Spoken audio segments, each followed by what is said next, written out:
Navré pour la coupure, c'est dû à un problème de batterie. Donc je reprends où est-ce que on en était. Donc on parlait des inconvénients justement de ce type de mouvement tel que c'est mis en œuvre. Et de toute manière, hein, il faut bien être très clair. On l'avait bien expliqué dans le passé, notamment même au niveau des énergies planétaires, puisque vous savez que nos élites, quand ils lancent une opération, quand ils lancent un mouvement, un parti politique, hein, ils regardent en réalité, ils essaient de faire corréler avec les énergies planétaires, hein, du moment.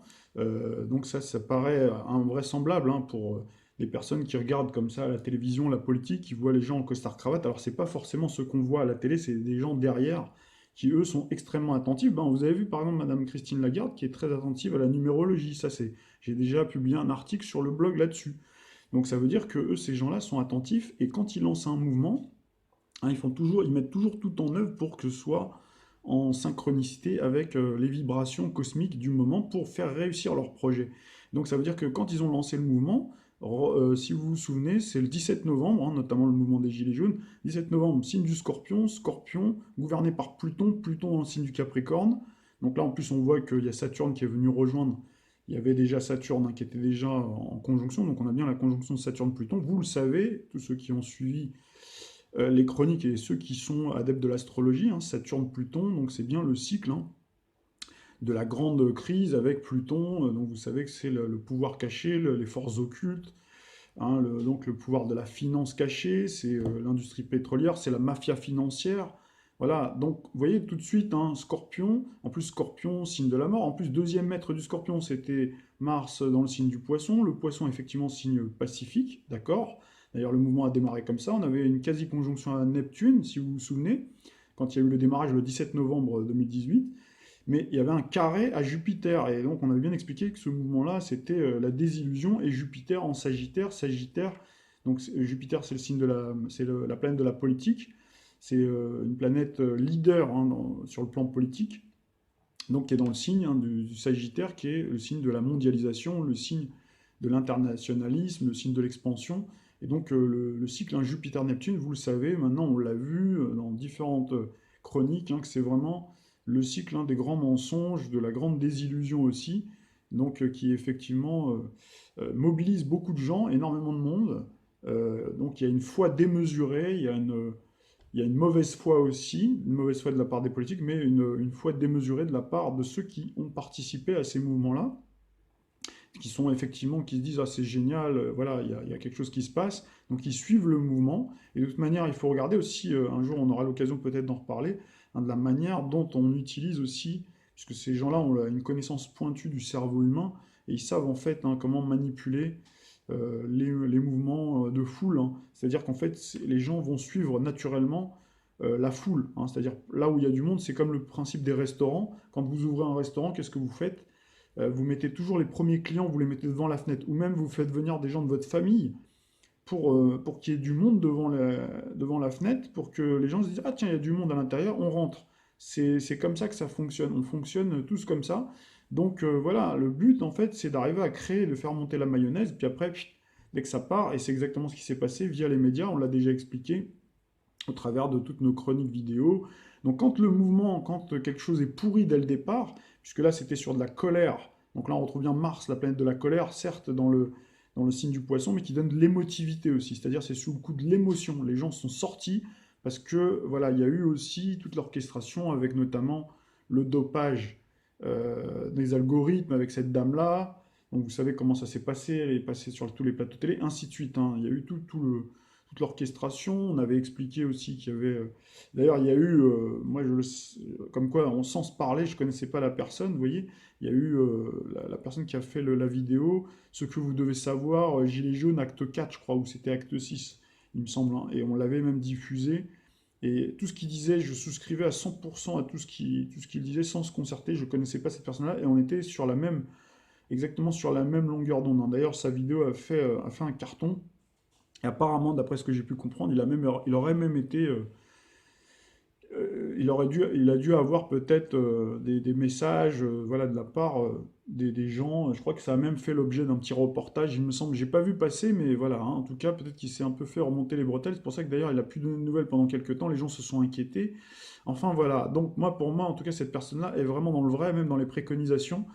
Donc c'était ça, ce qu'il proposait, c'était d'arrêter de consommer, oui, mais pas n'importe comment. J'insiste bien sur le fait de c'est une consommation donc qui doit être effectivement un boycott de la consommation, mais qui doit être ciblé. Et nous, en fait, on avait proposé ça aussi, si vous vous souvenez, donc on l'a rappelé dans la précédente vidéo, dans les vidéos concernant les Gaulois réfractaires.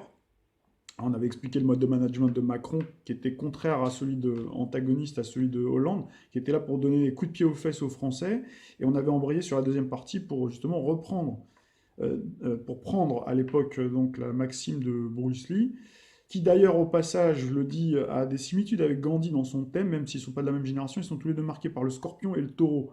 Donc il y a comme quoi il n'y a pas de hasard.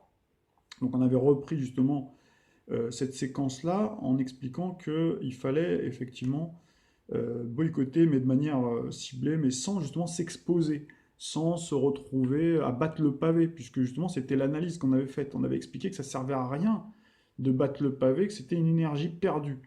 Et donc voilà. Et ce qui s'est passé, c'est quand j'ai vu apparaître The Economist, j'ai dit, ah, là, ça veut dire que le mouvement est anticipé. Je ne le savais pas avant.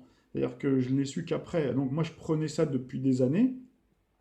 Mais finalement, quand j'ai vu apparaître le petit Gandhi sur la couverture de The Economist, là, eh ben, d'ailleurs, j'ai prévenu, j'ai dit, il faut voilà, limite c'est déjà caduque, quoi, c'est déjà anticipé, vous voyez, d'ailleurs j'en avais parlé dans l'article, hein.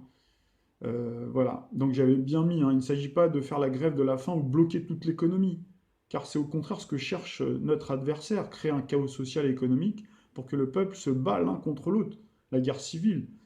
Donc voilà, la menace est urgente, car pendant que nos amis gilets jaunes défilent et défient chaque week-end les forces de l'ordre et que le reste de la population assiste médusé à ce spectacle effroyable, main basse est faite sur notre économie, avec l'une des plus grandes menaces, hein, de tous les temps. Donc, on avait parlé du pacte de Marrakech, mais il y a aussi l'idée de mettre en fait sur le dos des gilets jaunes et de mouvements pour le climat de la décroissance, c'est-à-dire la décroissance, la pénurie. En fait, la pénurie qui est déjà organisée puisque en fait on a expliqué, et là il faut se baser aussi sur tout ce qu'on a dit sur la finance. Alors, quand je vous disais que le mouvement avait déjà été labellisé, hein, qu'il y avait déjà un label, une marque déposée de la désobéissance civile par l'INPI, à l'INPI de l'oligarchie, en fait je vous ai dit ça parce que le 2 juillet, donc j'avais constaté qu'effectivement il y avait déjà plusieurs sites qui avaient été bloqués par des manifestants écolos et des gilets jaunes justement. C'est à ce moment-là que l'amalgame c'est fait, hein. Et là, vous voyez bien en caractère gras,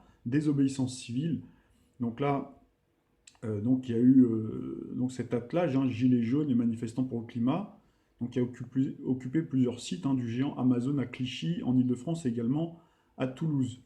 Et donc on retrouve bien, sur le plan astrologique, on retrouve encore une fois le signe, un signe cardinal signe de début de saison, c'est-à-dire en fait qu'aux prises avec Saturne-Pluton. Comme en ce moment nous avons la balance, en fait Mars, enfin les éléments qui sont présents en ce moment en balance, hein, Mars, Soleil, et on a également Vénus qui finit sa course dans le signe de la balance, hein, ils sont sous le joug de Saturne-Pluton. Et comme quand on avait les éléments en cancer, hein, Soleil en cancer, puisque le 2 juillet on est sous le signe du cancer, on a bien cette opposition avec les grands stratégaires que sont Saturne et Pluton. Nous avions eu à la même période, le 14 juillet, donc date hautement symbolique, vous voyez, climat à Bordeaux, des lycéens bloquent un restaurant McDonald's. Donc 70 jeunes, hein, qui ont bloqué donc un McDonald's. Donc là, exactement comme ce qui s'est passé dans le centre commercial, donc à Paris. Donc là, c'est à Bordeaux, donc c'est pas loin dans ma région. Et donc, c'était place de la Victoire pour protester toujours pacifiquement selon la presse. À chaque fois, on voit, si vous lisez dans la presse, on voit à chaque fois c'est pacifique, hein, ils insistent bien là-dessus, pour dénoncer le symbole de la surconsommation, du gaspillage et de l'élevage intensif. Mais à aucun moment, vous verrez dans le slogan, c'est très habile, ils ne vous parlent pas de ce qu'ils mettent dans le McDonald's, non, dans les sandwichs McDonald's, parce qu'il faut voir, moi j'ai repris plusieurs articles qui vous expliquent ce qu'il y a dans les fast-foods. Franchement, on est plus proche d'un laboratoire de Dr Jekyll, quoi, hein, Mr Hyde, donc Dr Frankenstein plus précisément, plutôt que d'un restaurant en réalité, hein. Donc là, vous voyez bien que tout est mis en œuvre, et ça aussi c'est pareil, quoi. derrière, au bout d'un moment, à force de blocage comme ça, eh ben, vous pouvez avoir demain matin une loi liberticide qui vous empêche de lancer un mot d'ordre, de dire, moi-même, par exemple, j'ai dit il faudrait boycotter telle firme, par exemple, ben, j'aurais peut-être plus le droit de le dire parce que on vous dira c'est interdit, puisque justement, comme vous le savez, McDonald's, comme les grands groupes, ce sont eux qui dirigent. Donc ça ne les dérange pas, vous savez, de sacrifier un petit chiffre d'affaires d'une journée comme ça. C'est pas bien grave. En plus, ce que je voulais vous dire aussi, c'est que dans la désobéissance civile, même dans le boycott de ces produits de ces grands groupes, quelque part, si eux ont déjà anticipé le coup, ça ne les dérange pas, puisqu'ils ont des marchés, des nouveaux Eldorado, hein, finalement. Donc ils se disent, si on ne vend pas en France, après tout, on vendra ailleurs. Mais au moins, vous voyez, c'est pour ça que je vous disais, la désobéissance civile, que, en tout cas que moi, de mon point de vue, après vous pourrez avoir, vous, bien sûr, d'autres idées, et on peut creuser, parce que là, ça demanderait, moi j'ai encore plein d'idées en réalité, mais je suis obligé d'aller vite, parce que voilà, le temps court et les vidéos sont courtes, finalement, on a tellement de choses à dire. Mais en réalité, voilà, ils ont la possibilité, eux, de diversifier, quoi. C'est pour ça qu'on est dans la mondialisation. Chose que vous pouvez faire, vous, si par exemple vous voulez boycotter un restaurant près de chez vous parce que la personne est désagréable, parce que vous êtes mal accueilli et que la nourriture est pas bonne, vous pouvez très vite faire tomber le restaurant. C'est déjà arrivé à l'époque où j'habitais dans une autre région.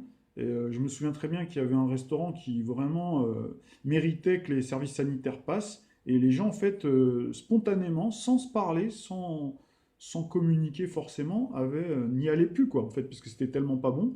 Et en fait, quelques temps plus tard, le restaurant est tombé sans que les services d'hygiène passent. Il a déposé le bilan. On a appris qu'il a déposé le bilan par faute de clientèle.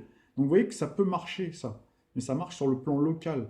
Mais aujourd'hui, il ne faut jamais oublier qu'on est dans un système mondialisé. Donc ça veut dire que même de boycotter, comme je le préconise, c'est-à-dire de manière invisible, sans forcément sortir, justement, il ne faut pas sortir pour moi.